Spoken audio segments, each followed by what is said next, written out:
Hola, ¿cómo están? Ahora vamos a hablar de las tres carabelas de Colón, que parece que nada más eran dos carabelas, y una, la Santa María, era más grande y era una nao. Pero bueno, así las conocemos, no hay problema. Salvo esta que es una foto que me hizo mi hijo Alonso, todas las demás imágenes son de Wikimedia Commons, que es el banco de imágenes más grande del mundo y que, respetando los derechos de autor, están al alcance de todos. Estas son unas reproducciones de las tres carabelas. Como vemos, la Santa María es más grande, la Pinta regular y la Niña es más pequeña. Las carabelas vinieron con Colón, pero cada una traía a su propietario a bordo. No le soltaron las carabelas a Colón y ya, sino venían todos y cada uno. Al ojo de el amo engorda el caballo. Ellos venían a concesiones a ver qué encontraban. No venían de paseo y todos estaban de acuerdo en hacer lo que dijera Colón. El dueño de la Santa María era Juan de la Cosa, que fue un gran cartógrafo. Él es el primero que hace un mapa mundi en el que América ya está unido al resto de lo que conocen del universo. Él es el dueño y maestre de la Santa María y él es un hombre de gran confianza y cercanía con Fernando el Católico, cosa que no le pasaba a Colón, que nunca se entendió con el rey, y las consecuencias se ven hasta la fecha porque Colón es un personaje histórico muy antipático cuyas estatuas han sido derribadas en buena parte del mundo.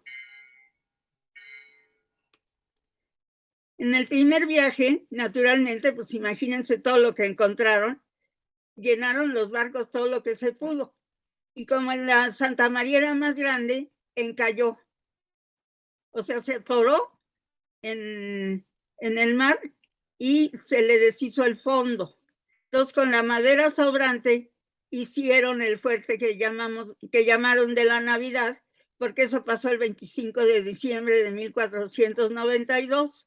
Entonces, como ya no cabían las cosas, más 36 tripulantes que eran de la Santa María, los dejaron en el fuerte.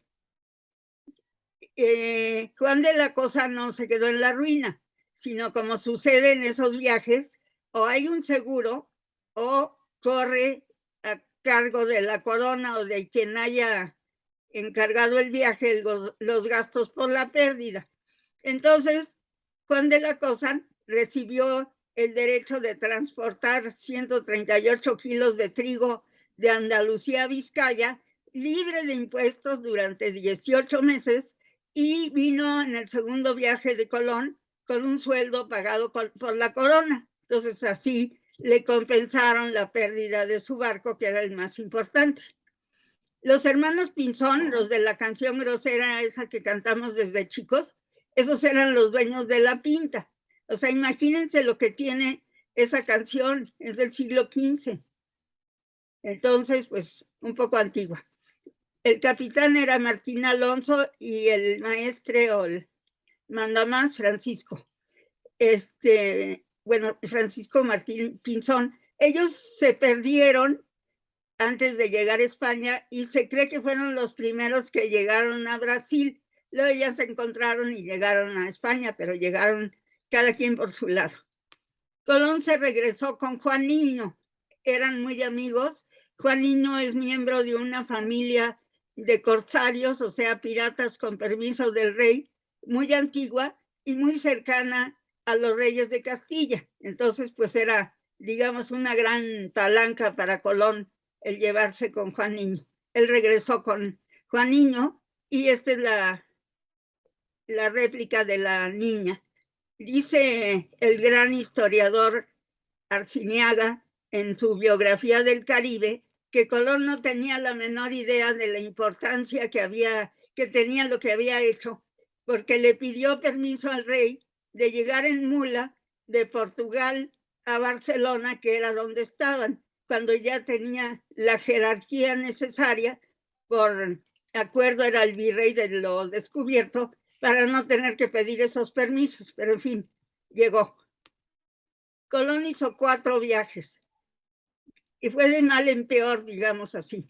Aquí está el Fuerte de la Navidad en Haití. Este es el primer viaje. Si se fijan, todos van yendo más o menos hacia el mismo lado, porque su timonel descubrió cómo llegar del Caribe a España por la corriente del Golfo de México, y entonces Antón de Alaminos es todo el tiempo su piloto, y entonces pues más o menos estableció rápido la ruta. Suenan unas cascaritas de nuez esos barcos, y si uno no iba por la corriente correcta, pues iba a dar quién sabe a dónde. De Antón de Alaminos casi no se sabe nada. El último viaje que hizo fue con Hernán Cortés y regresó a sus adelantados o apoderados a hablar con el rey cuando él ya había conquistado Tenochtitlán, y ahí ya se pierde el rastro de Antón de Alaminos. Bueno, entonces Colón hace en el siglo anterior sus 4 viajes. Bueno, en finales del siglo y en el siglo XVI hace el cuarto. Los 3 primeros son del siglo XV, y en el XVI, al principio del 1502 a 1504, hace el cuarto. Él descubrió en ese viaje Honduras y parte de Centroamérica. Nunca estuvo en México y solo estuvo en la parte norte del Cono Sur. Le puso Honduras o las Cigüeras a ese país porque aquí el mar es muy hondo.